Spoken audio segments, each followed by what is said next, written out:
সন্ধ্যা হয়ে গেছে, ঠাকুর মতো এখনো ঘরে ফিরলো না। তবে কি মদ খেয়ে কোথাও কোনো অঘটন বাদিয়ে বসে থাকলো নাকি, কে জানে। তাই তো কি যে করি আমি। মৃত্যুর জন্য প্রস্তুত হও। ঠাকুরপো, তোমার হাতে ছুরি?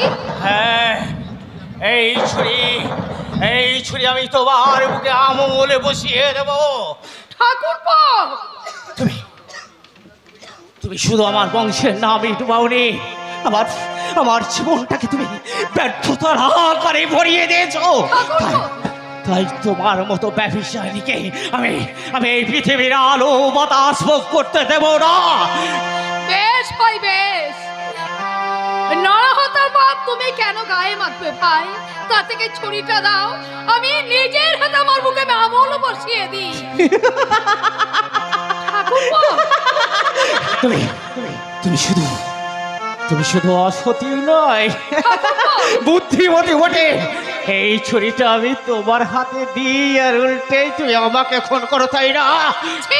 ছি ভাই ছি, আমি না তোমার মাতৃসমা বৌদি, মাকে কখনো পারে সন্তানের রক্তে হাত রাখে?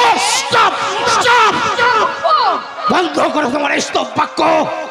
ঠাকুরপো, মৃত্যু দিয়ে তুমি তোমার পাপের প্রায়শ্চিত্ত করো শয়তানে। Be careful about it. I am present. Look at me. তুমি ভালো করে চেয়ে দেখ, চিনতে পারিস কিনা। দাদা, এবং কতদিন স্বামী? কতদিন তোদের মুখে স্বামী আর দাদা ডাকটা শুনিনি। বুকটা আমার জড়িয়ে গেল রে বউ। আমি ভাগ্যবান দাদা, আমি ভাগ্যবান। বৌদি ভাগ্যবতী। তাই তো তোমাকে আমরা জীবিত অবস্থায় পেয়েছি দাদা।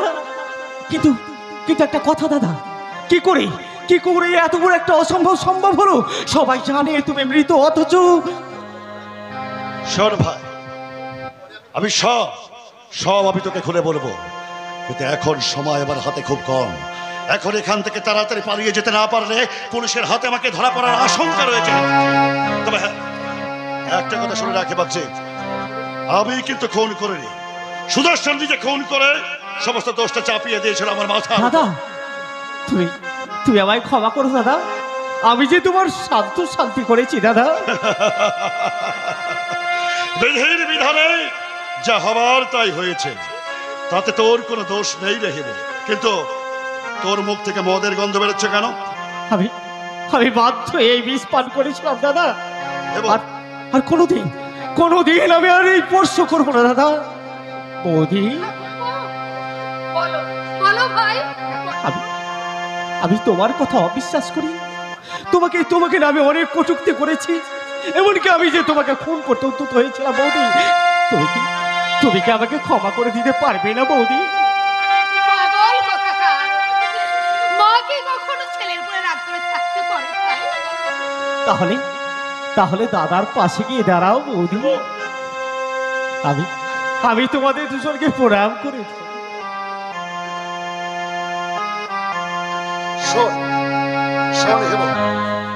অনাক্ষরে এখনই আমার জীবিত থাকার কথা তুই কোথাও প্রকাশ করবি না। না দাদা না, আমি কাউকে না বলি, শুধু ওই মা মঙ্গলচণ্ডীর মন্দিরে গিয়ে একটা পুজো দিয়ে আসবো দাদা। এবং তারই দয়াই তো আমার এই যুগের বেহুলা বৌদি তার মৃতপতি লক্ষ্মীন্দারকে ফিরে পেয়েছে দাদা। এবং কে বলে ভগবান পাষাণ, কে বলে সীতা সাবিত্রী দয়ন্তী বেহুলার যুগ শেষ হয়ে গেছে?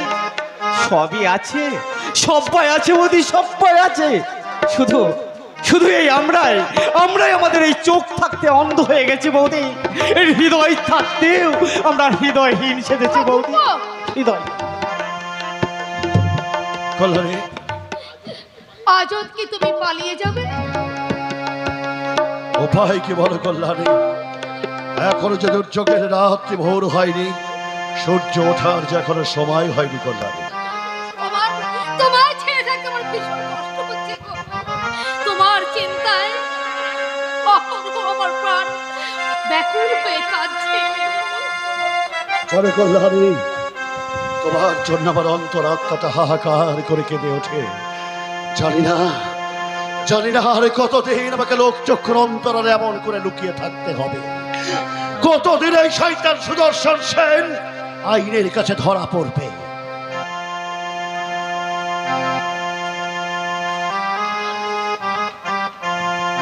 তার আর বেশি দেরি নেই। কে? ভয় পাবেন না, আমি একজন পাগল। দরজা খোলা পেয়ে আমি এখানে ঢুকে পড়লাম কল্যাণী দেবীকে কিছু জিজ্ঞাসাবাদ করতে। ফরচুনেটলি তার হারানো স্বামীকে আজ আমি নিজের চোখে দেখে কৃতার্থ হলাম। নট অনলি দ্যাট, আপনাদের কিছু কথাবার্তা আমি পিছনে দাঁড়িয়ে আমি আমার এই টেপ রেকর্ডারে রেকর্ড করে নিয়েছি। কিন্তু কেন? আই এম সরি ব্রাদার, আপনার এই কেনর উত্তরটা আপাতত আমি আপনাকে এখন দিতে পারছি না। কিন্তু আপনি আমাদের নাম জানলে কি করে? আমি যখন যেখানে যাই সেখানকার সব মানুষের নাম ঠিকানা জানার চেষ্টা করি। এটা আমার পেশা না হলেও নেশা বলতে পারেন। তোমার কথা শুনে তো তোমাকে পাগল বলে মনে হচ্ছে না। সত্য করে বলো তো তুমি কে? যথাসময়ে আমার পরিচয় আপনি পাবেন। না লিসন টু মি, দয়া করে আর আপনি কখনো নিজের বাড়ি থেকে বাইরে কোথাও বেরিয়ে যাবেন না। আমি নিজে বলছি, আপনার কোনো ভয় নেই। কিন্তু না না না না, কোনো কিন্তু নয়। পালাবার চেষ্টা করলে আপনি মহা বিপদে পড়বেন। মনে রাখবেন, আমার নজরকে আপনি কখনো ফাঁকি দিতে পারবেন না। তবে নার্ভাস হবেন না, আপনার জীবনের শ্রী ওই সুদর্শন সেনের তরি ডুবলো বলে। তুমি I know that you are innocent. I mean, আপনি যে নিরপরাধ সেটা কোর্টে প্রমাণ করতে আর আমার কোনো অসুবিধা হবে না। আমি কি তাহলে? আপনি নির্ভয়ে বাড়িতে থাকবেন। যখন যেখানে আপনাকে প্রয়োজন হবে আমি নিজে এসে আপনাকে সঙ্গে করে নিয়ে যাব। গুড বাই নিরাত্রি বাবু, গুড বাই। কিন্তু আমাকে বিপদে পড়তে হবে না তো? সে ভাবনা না হয় ভগবানের উপরেই ছেড়ে দাও। এখন একটা সুখবর দিচ্ছি, শোনো। না এখন নয়, পরে বলবো। প্লিজ তুমি আমার কাছে কোনো কথা গোপন করো না। বলো বলো বলো, তুমি কি বলতে চেয়েছিলে বলো। না মানে আমি আমি আমি আমি আমি তোর সত্তা। ছাড়ো বলছি, ঠাকুর দেখতে পাবে তো। কল্যাণী, চল ঘরে গিয়ে হাত মুখ ধুয়ে নিয়ে কিছু মুখে দেবে, তাড়াতাড়ি করে। কল্যাণী, কল্যাণী মা হতে চলেছে। শত দুঃখের মাঝখানেও আমার বুকটা আনন্দে কেমন যেন নেচে নেচে উঠছে। দাদা, আমার সন্তান সম্ভবা প্রিয়তমা স্ত্রীকে ছেড়ে আমি আর কোনোদিন চোরের মতো লুকিয়ে বেড়াবো না। ঠাকুর রক্ষা করো, ঠাকুর তুমি রক্ষা করো। আজ আর আমার হাত থেকে তো রক্ষে রে শালা ভূত। দাদা বাবু, বল শালা, আমার সমস্ত কুকীর্তির কথা তুই মাধবীর কাছে কেন প্রকাশ করেছিস? বাবু আমি সব তাকে বলেছি। কেন বলেছিস? বৌদিমণির সঙ্গে এত গুপ্ত প্রেম কিসে? আর কোনোদিন কোনো কথা বলবো না। বলতে আর বাকি কি রেখেছিস শালা চোরের বাচ্চা?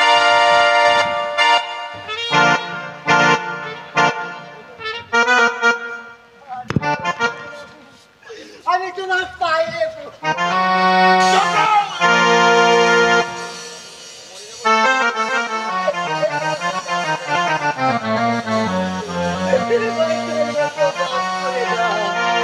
মাপ দিচ্ছে রে শালা চোরের বাচ্চা।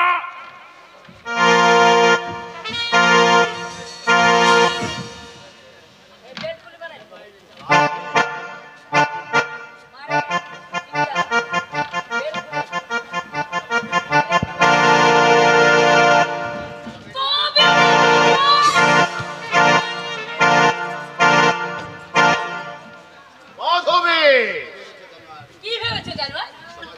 সবার মুখে তুমি থাবা মারবে আর তোমার থাবা ভেঙে দেওয়ার সাধ্য বুঝি কারণ নেই, তাই না? এত স্পর্ধা তোমার, স্বামীর গায়ে তুমি হাত তোলো। তোমার মতো লম্পটের স্ত্রী বলে পরিচয় দিতে আমার লজ্জা করে, ঘেন্না করে। স্ত্রী মানেই তো তোমার কাছে খেলার পুতুল ছাড়ার কিছুই নয়। আমার দিদিকে তুমি গলা টিপে মেরেছো শয়তান। তোমাকেও আমি গলা টিপে শেষ করে দেব। তোমাকে তোমার বোন বাবা রক্ষা করে।